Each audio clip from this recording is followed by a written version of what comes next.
Okay, so now come the hard questions. Raise your hand if the last piece of media that you digested was from a traditional print source like a newspaper or magazine. No one. Oh, this guy, okay. Twitter, Google, Facebook, Instagram. Okay, Instagram's the winner here. Now, I want you to hold that thought because we're actually going to come back to this later in the discussion.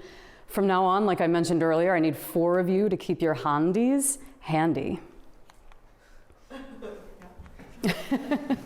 So we're no strangers to the fact that we are in an information age. The internet has turned the world into a global village.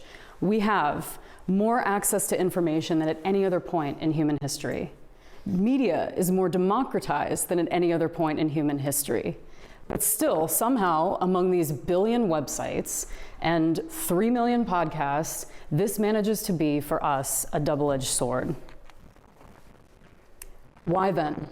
Despite having more access to information, more opportunities to publish, more opportunities to even create our own publications, more information sources, are we still, in many ways, reaching for the truth? Why are we still questioning our perceptions of reality? So the answer to those questions is somewhat of an unlikely culprit.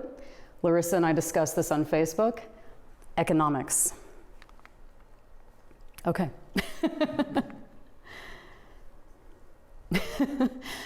So our abundant information age has created what is called an attention economy. And what that means is that we now quantify human attention. We treat human attention like a commodity. The information we produce, the content we produce, compete in what are known as attention marketplaces. They're competing for the top spot, the most clicks, the most likes, the best analytics, all for the highest bidder to take them, which are advertisers. Now, in order to understand how we got here, it's really important to understand where we come from, and this goes somewhat far back. It starts with English poet John Milton with his 1644 text Areopagitica, which is one of the first notions in Western society about free speech and ideas in the populace. It was so interesting that 200 years later, the father of modern liberalism, John Stuart Mill, further elaborated on this text in his 1859 On Liberty, where he asserts that free speech must be tolerated because it somehow leads to the truth. But what Mill also introduced us to is something very interesting, and that's called the marketplace of ideas. Now, hence the word marketplace, this arose around the time that free market capitalism arose and the Industrial Revolution as well, not to mention. But the marketplace of ideas signifies when we put ideas out into the populace in a laissez-faire manner, and we let them roam freely, that a well-intentioned populace will take those ideas and vote the ones to the top that are the truth, that are the best and brightest ideas, and discard the ones that are least truthful. Kind of like an early version of Reddit. Is anyone in this room a Reddit? I used to be a Reddit person, not anymore. Wasting too much time. But so it's kind of like an early version of Reddit, except that we know that that's not Reddit's story. What actually happened is what got voted to the top was misinformation, disinformation, opinion, and commentary content. And I'm sad to say that in the 21st century, in many ways, we have disproved the marketplace of ideas theory. So in 1974, Canadian philosopher Marshall McLuhan coined the phrase, "the medium is the message." And what this basically means is that information will be interpreted depending on what medium it's delivered through. Now, the internet has become what I like to call a meta-medium, not to be confused with metaverse, although the metaverse is also the internet, right? But it's basically a medium in and of itself composed of various submediums. And each of these submediums is an opportunity to tell better stories. Apologies, this is being a bit slow. So much of this begins with the internet in the early 2000s. Some of you may remember, Larissa and I were just talking about the dot-com boom. And in the early 2000s, the internet was rising to very ubiquitous use. So a lot of print mediums were putting their content on the internet just one by one quickly, and this was happening a lot. But if you look on the left side of the page at the Yahoo and Google version from the early 2000s, you see that it's mere links on a page, right? It's like text and links. There's no visuals at all. But if you go to the right side of the page in the 2010s, you start to notice that it is littered with ads. What a difference a decade makes, right? So those ads migrated online also, and they were holding up our news institutions. What happened is the ads got cheaper, the news institutions lost revenue, and were no longer able to employ as many journalists. So they started publishing different types of content like opinion and commentary, which I'll get to in a moment. Now, it's important to remember that opinion and commentary are not everything, and you're about to see why. So, as I mentioned earlier, it was journalists who did the digging into public information. It was journalists who held politicians accountable. It was journalists who looked at public documents, put them together, did investigative reporting. But when those ads migrated online, many of these news institutions lost journalists and started publishing more and more and more commentary and opinion. What happens with commentary and opinion and why it is so popular is that it is emotionally poking, right? You read something that is an opinion that doesn't agree with you and you immediately want to argue with the person online. So this drives up likes, clicks, shares, significant engagement. And what I want to point out, commentary and opinion are an important part of democracy, but they certainly are not everything. They are not the full story, and nor should they be considered the full story. So in a 2010 episode of PBS Frontline, an investigative news series that's mostly in the US, the late Stanford professor Clifford Noss presented some pretty groundbreaking research that he was doing on university students. He wanted to understand how these university students interacted in the digital age and how they multitasked and what that multitasking was doing to their writing. What he found is that these students were writing a paragraph, checking Facebook, writing a paragraph, checking Twitter, writing a paragraph, texting someone, writing a paragraph, playing Candy Crush Saga.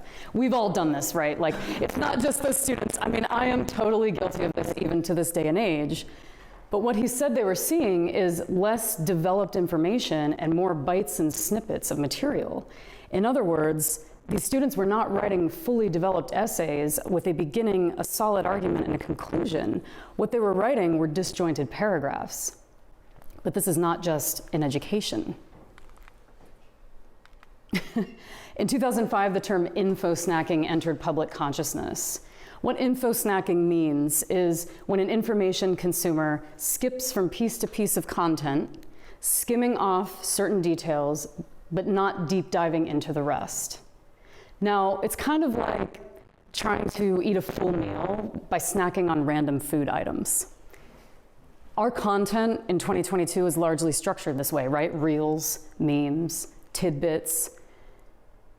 It's important to realize, and if there's one thing you take away from this presentation today, it's that in this age, we are being encouraged to ask for less information, less deep information, but we are being poked and prodded to interact more.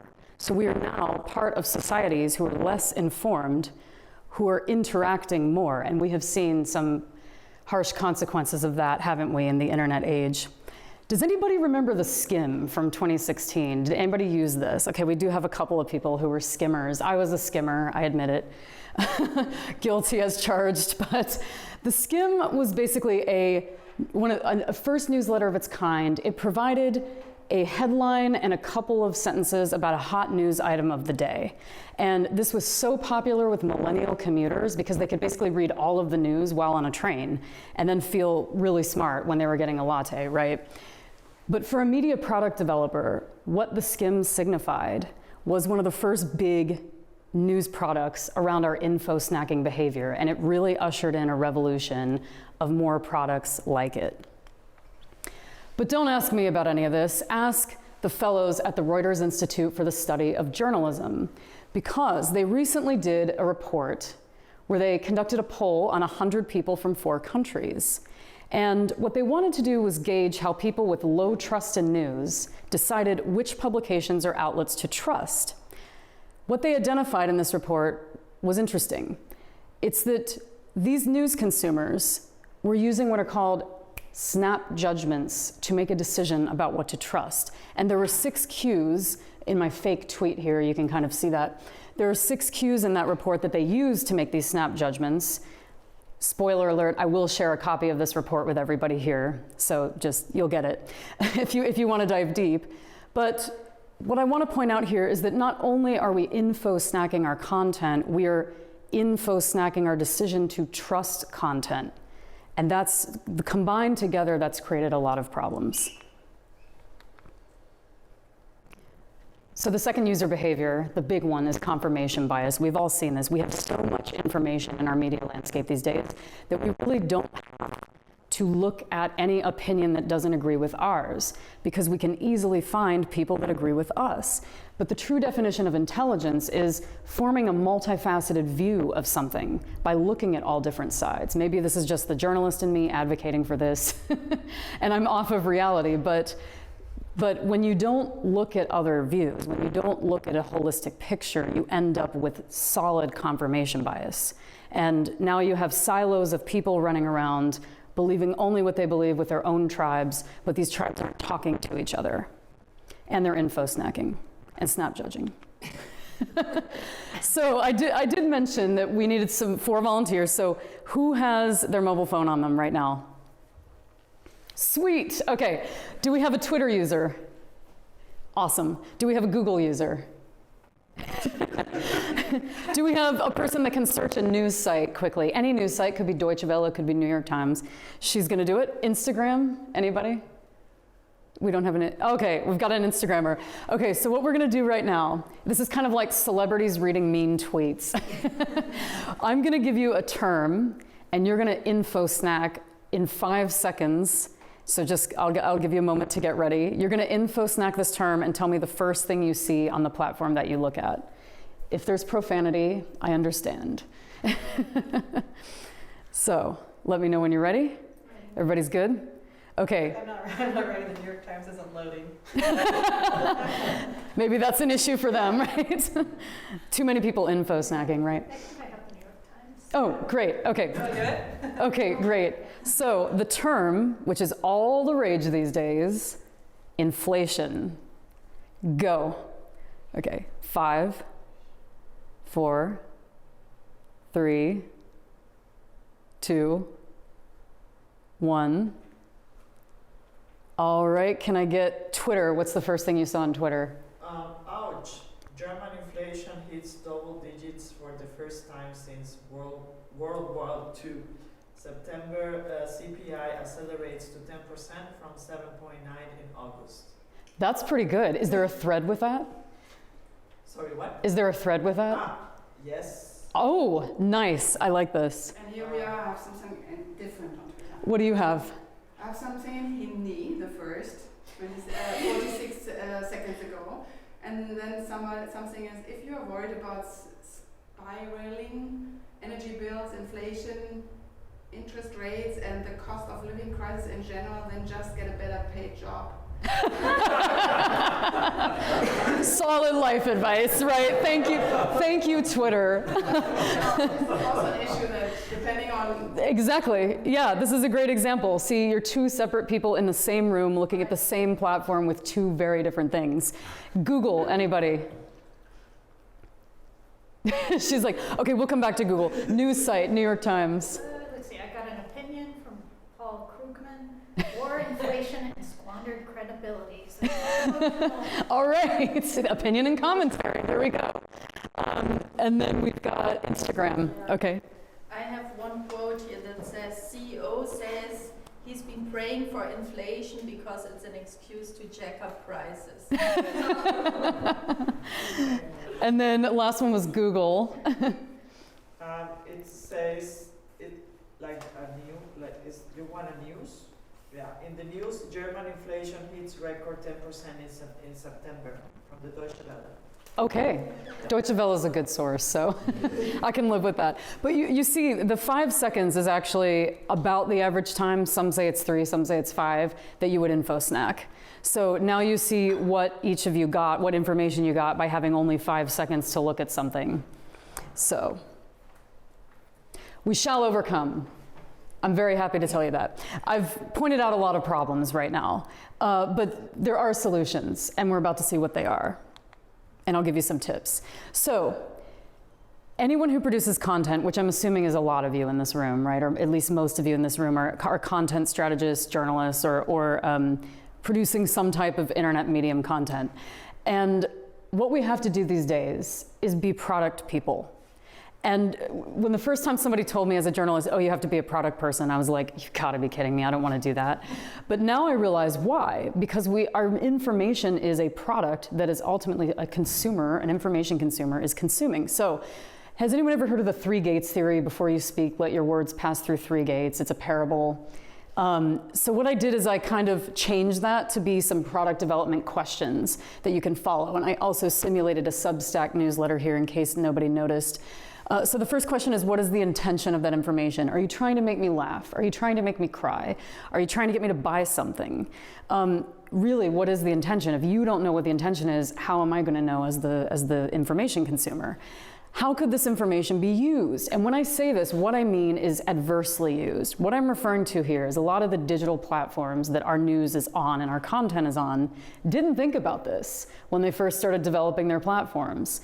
I won't name names, but there are many terrible cases where things have gone awry because in the product development process, the right questions were not asked about how these platforms could be adversely used against certain groups of people. Well, when you're producing information, it's really important to ask, how could this information be adversely used? So I put that in there as a bit of a red flag. Third one is, what narratives am I representing? And when I say this, I mean overarching society narratives that are out there. There are narratives about inflation. Everybody's heard that we're all gonna die narrative about inflation. Is your content aligning with something you maybe don't want it to align that's a broader narrative? It's important to really think about those pieces. All right, now we get to the fun part. This is where I can tell you how to save the world, okay? So the first way to save the world is brand journalism. To a marketer, brand journalism is marketing. To a journalist, brand journalism is journalism. To a brand person, brand journalism is advertising. So basically what brand journalism is and how I would define it is it's using an information approach to inform the public as a brand. You're not a news platform, right? You're not technically a journalist. Like McKinsey here, they're obviously not a media company, but they have their own newsroom. They produce reports, they produce in-depth studies, they produce articles about hot topics in their business line. And this not only adds to their credibility, but people flock to their site to be informed. And that's a powerful thing. So if you're a communications person, you might think about how you could also use some of your external communications in a more journalistic way that provides more depth. Now, Twitter threads, like she found earlier, are one of the best ways to outsmart a platform that got us into this shit to begin with, right? Then Twitter got us into some major trouble with its speech, and there's still many arguments around that. But these are 3 academics that I follow, and what's powerful about threads is that they really allow you to go deeper on your tweets. So you're not just putting out a tidbit of information and then leaving people hanging, you can actually deeply elaborate. This one in the middle is talking about an internet policy in the US. She is very good at using all of her academic papers and weaving them into Twitter threads. And I think the way she uses Twitter is really powerful as an academic person. So that's another suggestion I would have. This may surprise some people, but I'll tell you why. An ask me anything session, like a Reddit Q&A, ask me anything. What's so powerful about these? Do we have any communications people in the audience who do like corporate communications? Okay. Now we all know that some of these are quite scripted, right? Executives get talking points for them and everything, but when you open this up to the public and you let anybody ask anything, you're gonna go off script, which leads to kind of a more genuine discussion. So I have found these to be pulling more emotions out of people, more honest feedback than something that's just overly scripted that nobody's buying anyway, or that looks frankly like propaganda to some people. So that's one. And then the other one is to bundle or supplement shorter mediums. Instagram is not our enemy. Actually, what some publications have done and brands have done is they've used that medium to pull people into a deeper story. This is another example from McKinsey. Speaking of inflation, they're talking about a report that they've done, and they give you some of the infographics from the report, and they tell you, hey, follow this link to the deeper report. This is like a hard news example, but this news organization I worked with called Reveal in the past contrasted two immigration policies from the Biden administration, one for Afghans, one for Ukrainians. One policy is exceedingly difficult for the Afghans and expensive and hard. The other one for the Ukrainians is much easier and more direct.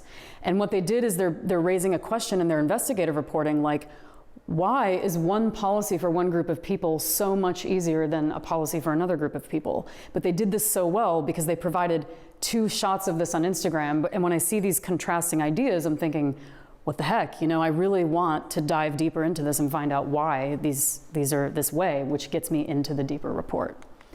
So we are now at a point where some of you may be feeling a bit scrambled, confused. You've seen a lot of different types of mediums on my report, right? Or in my presentation today. Does anybody feel like overwhelmed from all the different visuals that have been there, and then trying to peek, this person right here does, but trying to pick through all of that to weave the information together is tough, right? But that's what info snacking is. That's what we're doing when we're info snacking. So, in closing, I have to say that I do have a 200-page report for everybody that will be sent. You're expected to read it. I'm so kidding. I wish I had a Polaroid, because some people's faces were like, is she joking? I'm not reading that. But actually, I will be circulating, or Steffi will be circulating somehow, a link on probably Instagram to a Google Doc that I've prepared with, it's kind of like a cheat sheet of all the information presented here today, and links to the deeper reports in case you want to dive in deeper. But in closing, I would encourage all of you to pay attention to your own info snacking behaviors and understand the information economics behind why you're making the decisions that you're making, why you're programmed to do the things you're doing now. And also to dive into what makes you curious, really. Don't skim the top of things, go deep. Give yourself time to really digest a concept and understand it. Because after all, what is the point of info snacking when we can actually eat a full meal? Thank you.